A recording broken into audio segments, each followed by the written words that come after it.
on the surface of Mars. Jim, can you tell us where we are right now? Absolutely. This is the JPL Mars Oxygen In Situ Resource Utilization Laboratory. We call this the MOXIE lab for short.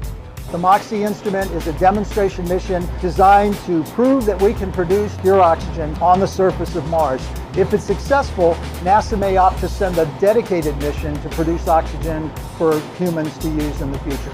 So how do we make oxygen on the surface of Mars? It's actually a fairly easy process. Basically what we do is we take Mars atmosphere, we run it into a unit called a solid oxide electrolysis unit, which is basically a fuel cell in reverse. So this is the solid oxide electrolysis unit. What happens is we have Mars atmosphere enter in this line, goes into the SOXY unit. It's then heated up to 800 degrees Celsius. We inject energy into the cathode and anode. And then what happens is oxygen is separated from the CO2 and comes out this line over here. This line here is the waste gases that's left over from the catalyst process. We know the composition of Martian atmosphere. It's 95% CO2 with some trace gases.